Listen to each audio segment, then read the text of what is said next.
सबसे पहले नजर डालते हैं अब तक की बुलेटिन। जी आज हम मौजूद है गुजरावाला के खोखर की कब्रिस्तान में। आइए हम बात करते हैं बाबा जी जमशेद साहब से। जी मोहसिन भाई, बाबा जी आपको कितनी देर हो गई है इस दरबार में खिदमत करते हुए? हमें तकरीबन 50 साल हो गए हैं। मुझे कम से कम जो है ना वो 25 साल हो गए, और मेरे अब्बा जी को जो थे ना वो 50 साल हो गए।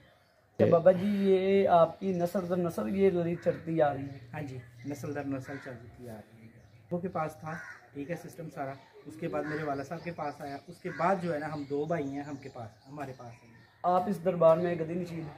जी बिल्कुल, मैं भी और मेरा बड़ा भाई भी। ठीक है, तो बाबा जी कितनी देर हो गई आपको ये दरबार में खिदमत करते हुए? क्या यानी कि बाबा जी का यानी कि अपना करामात है बताना? बाबा जी का ये है कि बाबा जी 50 साल हो गए हैं बाबा जी को, ठीक है। 25 साल मुझे भी हो गए हैं बाबा जी के साथ रहते हुए।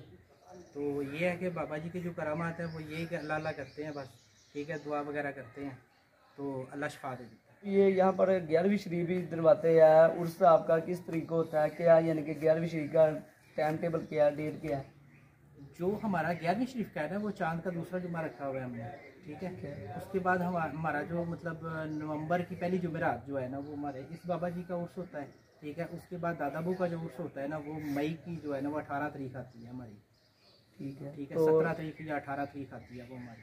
तो बाबा जी लंगर का इंतज़ाम भी होता है? हाँ जी, लंगर का इत्माम होता है अल्हम्दुलिल्लाह। बड़े दोस्त वगैरह भी आए होते हैं, ढोल ढमक्का कवाली हर चीज़ होती है हमारे पास इधर।